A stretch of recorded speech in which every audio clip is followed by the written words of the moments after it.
नमस्कार, आप सभी का स्वागत है कलम से क्रांति में। दोस्तों, आपको पता होगा बिहार पुलिस, बिहार दरोगा और बीपीएससी तीनों का एग्जाम डेट क्लियर कर दिया गया है। तो इसी तीनों एग्जामों को लेकर आपकी तैयारी को बूस्ट करने के लिए हम आपके सामने ऑनलाइन फॉर्मेट में आ चुके हैं। दोस्तों, आज का जो हम लोग वीडियो बनाने जा रहे हैं भारत और उसके पड़ोसी देशों के संदर्भ में बनाने जा रहे हैं, क्योंकि यहाँ से खूब भर भर के क्वेश्चन एग्जाम में आते हैं। बिहार पुलिस और बिहार दरोगा में क्या और बीपीएससी में क्या क्या क्वेश्चन आया है, इस पर भी हम लोग चर्चा करेंगे। तो चलिए क्लास की शुरुआत करते हैं। आप देख सकते हैं कि ये भारत है और भारत के उत्तर में ये नेपाल है। नेपाल एक छोटा सा देश है और लैंडलॉक कंट्री है। लैंडलॉक कंट्री कहने का मतलब यह है कि इसकी जो सीमा है, समुद्री सीमा नहीं लगती है। नेपाल समुद्र से सीमा नहीं बनाता है, इस बात को भी आप ध्यान में रख लीजिएगा। और आपको पता ही है कि दुनिया के जो सबसे ऊंची पर्वत चोटी है एवरेस्ट, दुनिया की सबसे ऊंची पर्वत चोटी एवरेस्ट नेपाल में ही स्थित है।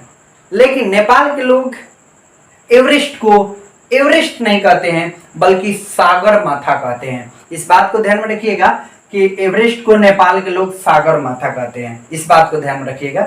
जबकि तिब्बत वाले जो लोग होते हैं, चाइना तिब्बत के जो लोग होते हैं, एवरेस्ट को चोमोलांगमा कहते हैं, चोमोलांगमा कहते हैं, इस बात को ध्यान में रखिएगा। जबकि भारत की जो सबसे ऊंची पर्वत चोटी है उसका नाम केटू है, जिसको गार्डविन आस्टिन भी कहा जाता है। और सिक्किम की जो सबसे ऊंची चोटी है उसका नाम कंचनजंगा है, इस बात को ध्यान में रखिएगा।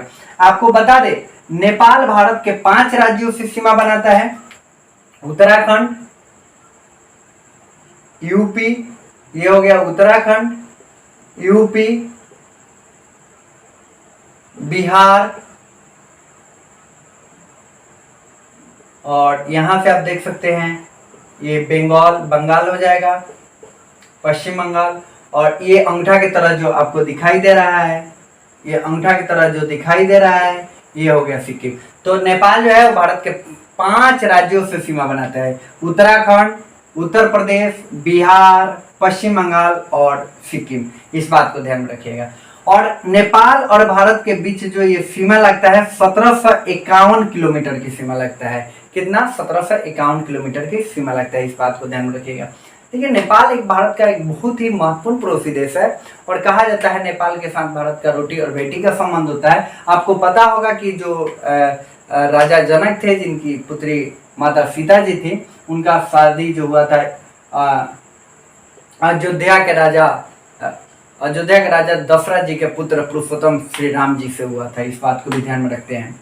और साथ में बिहार के कई बॉर्डर जो इलाके होते हैं, पश्चिमी चंपारण, पूर्वी चंपारण, मधुबनी, सुपौल, यहाँ पे अररिया, किशनगंज, तो यहाँ के भी लोग जो होते हैं उनकी शादियाँ जो होती है नेपाल में होती है। नेपाल के लोगों की शादियाँ जो इन सीमावर्ती बिहार के जिलों में उनकी शादियाँ होती है, इस बात को भी ध्यान में रखेंगे।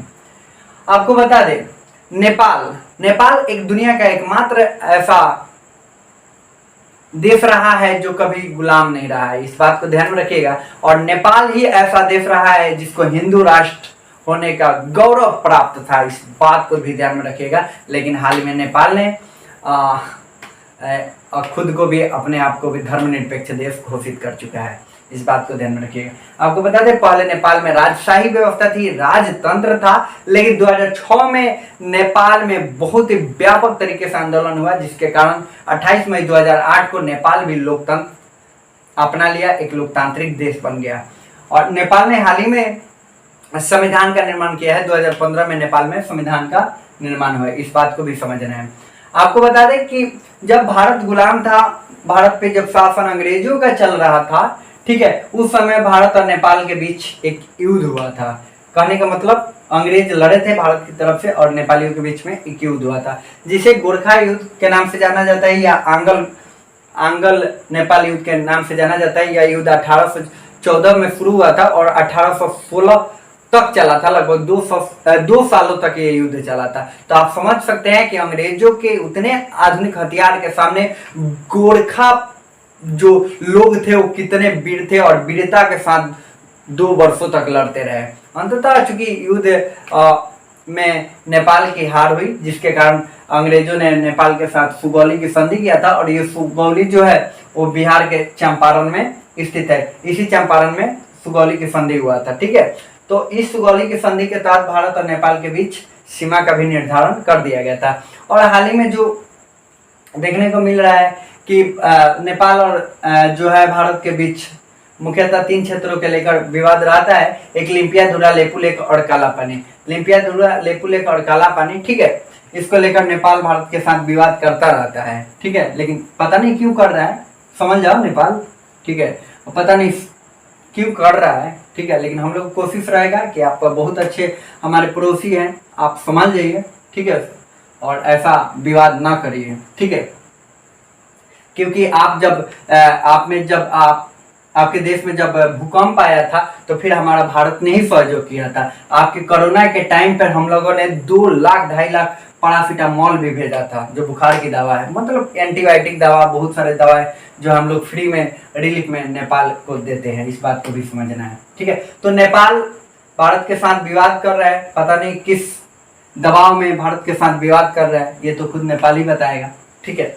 तो आपको बता दें कि मुख्यतः ये विवाद 3 क्षेत्रों को लेकर करता है, लिम्पियाधुरा, लेपू लेक और काला पानी। और हाल ही में जो दरोगा 64 पोस्ट था उसमें पूछा गया था काला पानी जो विवाद था वो किन 2 देशों के बीच में था, तो भारत और नेपाल के बीच में हुआ था। लेकिन लिम्पियाधुरा, लेपू लेक और काला पानी, ये मुख्यतः ये जो तीनों क्षेत्र है वो भारत के उत्तराखंड में स्थित है और ये भारत का अंग है और भारत का ही अंग रहेगा। इस बात को नेपाल को समझ लेना चाहिए, ठीक है।